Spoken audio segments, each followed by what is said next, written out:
How's it going, everybody? My name is Doge, and today I will be reviewing a budget supercar that you most likely forgot about. Maybe not IRL, but maybe in-game. So this is probably the cheapest supercar you can actually buy, but unfortunately it is a Game Pass. Sorry for the spoiler alert. But yeah, this is one of my favorite cars of all time, and I'm so glad I'm reviewing it today. So this is a 2008 Dodge Viper. Now, hint, this is the cheapest supercar you could buy because the base models is only $60,000. It may be a pass, as I just said. So yeah, upon the looks, it looks very stunning. Like I mainly like the front and like the conspicuous grille that makes it like stand out a lot. And I really like the tailgate here and how the back kind of lifts up for a spoiler. And I just overall like the body shape of it. It's very sleek and aerodynamic, but unfortunately it's pretty heavy. So under this hood is an astonishing 8.4 liter naturally aspirated V10, producing no less than 600 horsepower and 565 pound-feet of torque. Now, this car is actually rear-wheel drive, and it's a very old model in game. And speaking of models, let me show you guys the dealership page. Alright everyone, so here we are at the 2008 Dodge Viper's dealership page. It's a pretty old model and it only comes in 3 trims, which are surprisingly realistic looking. So, to start off, we have the base model, which is called the SFP10, also known as the SRT10. And, you know, the SRT stands for Sport Race and Track, and the 10, you know, stands for the 10-cylinder engine. And yeah, these specs are obviously wrong, but they did get the weight right. It does get about 18 combined miles a gallon. For a V10, that's actually good.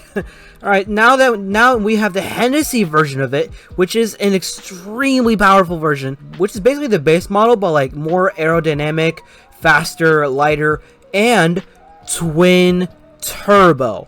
And yes, this is a twin turbo V10, hence the TT in the name. Yeah, a lot of these specs are also wrong. And then we got the regular ATP, which is basically the regular Viper with like a much prettier look, with like a spoiler that matches the paint job.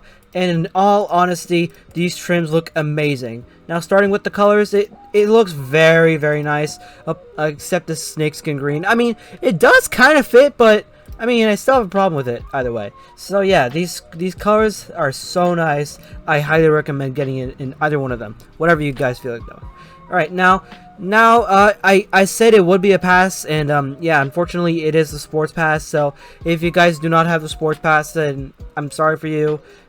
Even though this supercar is cheap, you can't buy it without the pass. So I'm sorry about that. All right, well, now that the dealership page is done, let me show you what this thing sounds like.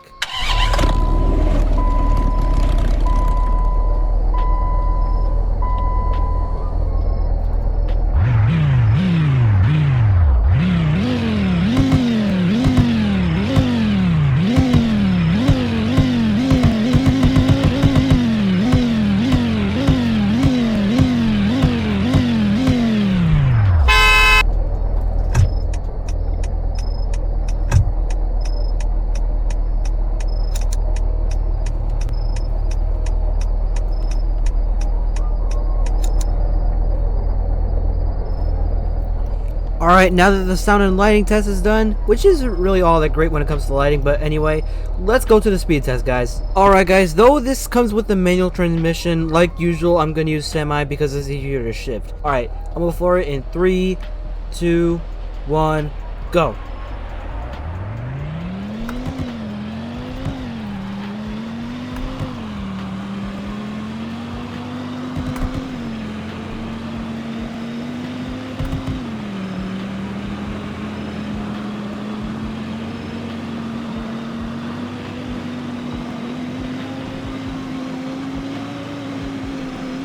Alright, so what we have here is the top speed of 180 miles an hour and powered by 6-speed manual transmission. Let's check the braking. Despite it being relatively light for a Dodge car, it really does not have the best brakes at all. But, I mean, it's pretty decent from its top speed per se.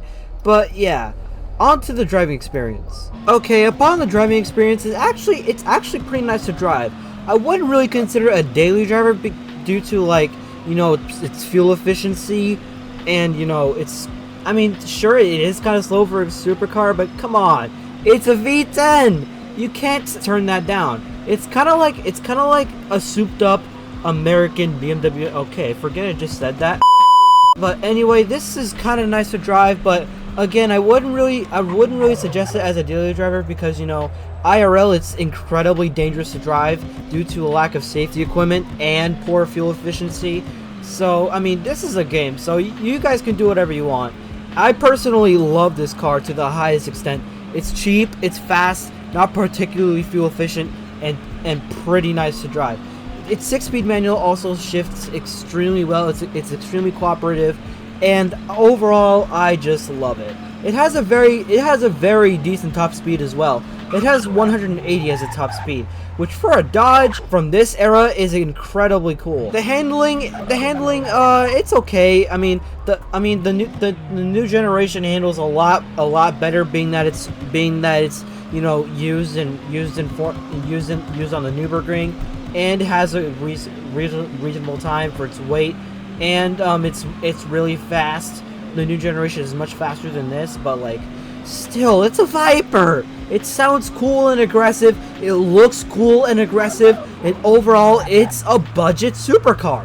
Anybody with the sports pass, I recommend this car highly. Just stop wasting your money on all those ridiculous McLarens and Speedtails and Paganis. Don't get me wrong, they're amazing cars, but still, if you don't want to spend much money, buy this thing, especially the base model, because you know it's extremely worth the price. And yeah, that's basically all I have to say for today's review. If you guys like what you saw, then please remember to hit the like and subscribe button.